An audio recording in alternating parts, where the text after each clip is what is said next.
Good evening from Greater Nevada Field in Reno, Nevada, where the rain is gone, but the clouds and chilly weather remains. It's still only 58 degrees here, and we welcome you to Albuquerque Isotopes Baseball in the AAA Pacific Coast League. We're excited that you've joined us wherever and however you might be listening on this Saturday night. I'm Josh Suchon here at the ballpark. Mike Vitale is our engineer in the studio, and this is the Bank of the West On Deck show. Tonight, it's games 2 and 3 of a 4-game series between the visiting Isotopes and the Reno Aces. Last night's game was postponed because of the heavy rain in the area, so it's a doubleheader tonight. It was the 62nd postponed game in the 14-year history of the Isotopes last night. A whopping 18 of them have come since the start of the 2014 season. First ever rain out here in Reno and first this year for the Isotopes. Albuquerque is the Colorado Rockies affiliate. The Topes are 12-9 overall, but trying to snap a 3-game losing streak, which came on the heels of a 7-game winning streak. They've played a lot of one-run games already, 8 total, including 4 of their last 5. Reno's the Arizona Diamondbacks affiliate. The Aces have won 4 of 5 and are 9-11 overall. In the pitching matchups tonight, it'll be right-hander Jordan Lyles making his Isotopes debut in Game 1. It's his first start since the Rockies surprisingly optioned him to the minors earlier in the week. Tyler Wagner will start for Reno. And then in Game 2, the Isotopes will go with swingman Johan Flande in what will essentially be a bullpen game. The Aces will start right-hander Kyle Drabick. And a friendly reminder, the doubleheaders in the minor leagues are 7-inning contests.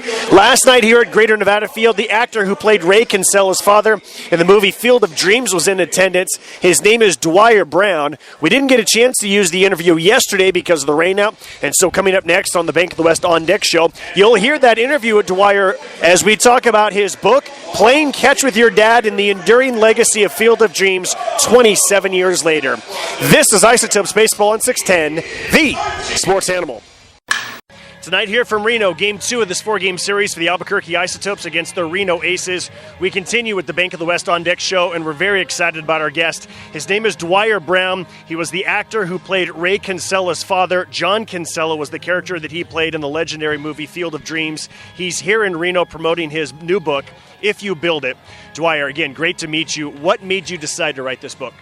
Well, I had always wanted to write a book, but I just never thought I had anything worth talking about. And as I sort of ran through things, for the past 25 years, 27 years now, people have come up to me, just strangers who recognize me from the movie, and they'll usually tell me how much the movie means to them, and then sometimes they'll go into these very long, personal, sometimes very emotional stories about how, their dad, had rejected them, or they'd had a fight and hadn't spoken for 20 years. And when that movie came out, they managed to reconcile their differences.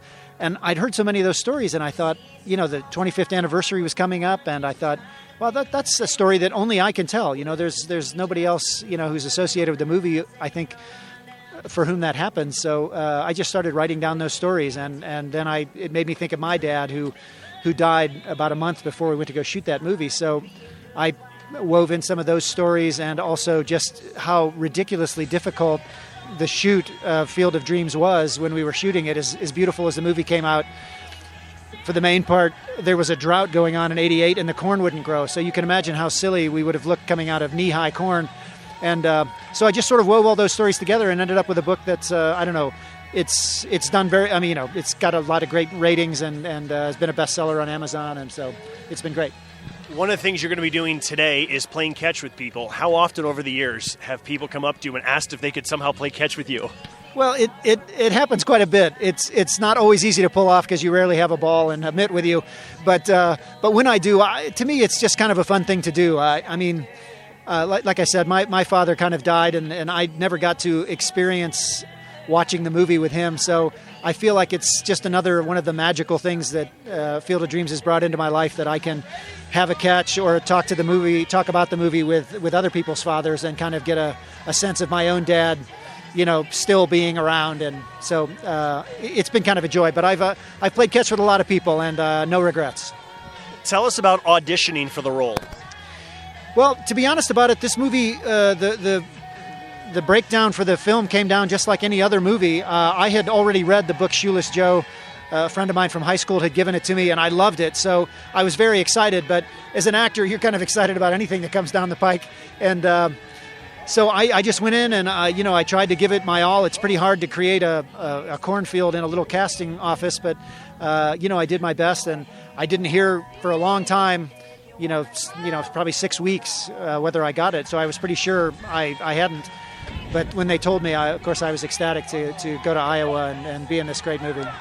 This is the Bank of the West On Deck show. We're visiting with actor Dwier Brown. He's the author of the book, If You Build It. He played John Kinsella in the movie Field of Dreams. That final scene, it's so beautiful with the light, but yet a challenging scene. Describe what that scene was like and just how long it took for you to film that scene. Well, it's only 5 or 6 pages, which is a fairly short scene, but what nobody knows, except unless you were shooting it, was that they decided to shoot that scene at magic hour, which is like a 15-minute window after the sun sets when there's a kind of golden light in the sky. It's really beautiful, and Phil decided that's when he wanted to shoot that scene, but that means we could only shoot 15 minutes a day. Everybody, when it got close to sunset, the whole crew would come out on the field, they'd set up the camera and, get all the lights set up and wait till the light was just perfect. And then I would say, is this heaven? We get a few takes, and then it was too dark, and we'd move on. And then the next day, we'd turn around, and Kevin would say, no, it's Iowa. So we would shoot essentially almost a line a day for 2 weeks. And, it was difficult because that scene was such a delicate emotional state, and Kevin and I sort of had to get ourselves into that state every day around sunset for 2 weeks. And but fortunately, I think for the most part, it looks as if it was just shot in one continuous take. I would have never known that. I get emotional every time I see it. I know lots of men who take great pride in being strong and masculine, but yet they get touched up by that scene, even though they know it's coming. Why does it still resonate 27 years later? Well, I think that father-son relationship is just one that's very hard to put into words. Literally, talking to your dad, there's a certain point where, I ended up talking to my dad about how the car was driving and, how was the flight home. It's like there's not much. And I think that game of catch kind of epitomizes that exchange with your dad. It's kind of best sometimes when the words are not, spoken, but that, you have this exchange. When I throw a ball, it's like saying, I give to you. And when you catch it, you're saying, I get from you. And I give to you, I get from you, back and forth. It's a great way to sort of have a conversation with, particularly a father or someone you love, without having to start broaching words that could get into difficult subjects. It's really kind of amazing that's how the movie ends. And I think that's why it's had the lasting power that it's had. All right, Dwier, thanks so much for your time. I'm not just saying this because you're here. It's one of my all-time favorite movies. I still watch it all the time and still get choked up. It's a great event. Best of luck with your book. Thank you so much. There's still more to get to here on the Bank of the West On Deck show. When we come back, we'll look around the Rockies organization. Roots of the Rockies is coming up next. This is Isotopes Baseball on 610, the sports animal.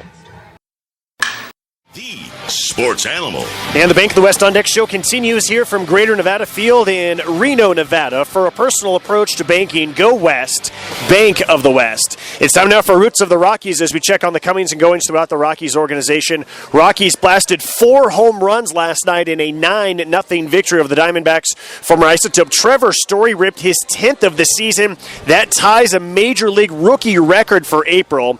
With his 10th home run in 21 games, Story also tied George Scott from back in 1966 for the fastest player in the majors to reach that total. Also, teammate Nolan Arenado went deep yesterday, and so Trevor Story and Nolan Arenado currently tied for the Major League lead in homers. Yesterday, the Rockies reinstated outfielder Charlie Blackmon from the disabled list to make room. Outfielder Brandon Barnes was optioned to the Isotopes. Barnes joined the Topes here in Reno today. The roster was at 24, so now it is full at 25. Around the minor leagues, left-hander Kyle Freeland pitched 7 more scoreless innings for Double-A Hartford last night, and the Yard Goats outlasted Richmond 4-3 in 11 innings.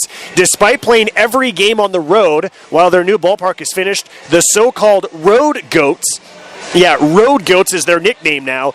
17-4 is their record. That's the best record in all of minor league baseball. Freeland has 17 consecutive scoreless innings. No earned runs allowed since April 12th. His overall ERA is 0.87. Remember that name, Kyle Freeland. We sure hope that he's with the Isotopes at some point this season. So that was Roots of the Rockies. Now you can watch your favorite Isotope stars make their journey to the majors on Root Sports, your home for Rockies baseball all season long. Visit rootsports.com/channel finder for channel information. Starting lineups are coming up next. This is Isotopes Baseball on 610, the Sports Animal.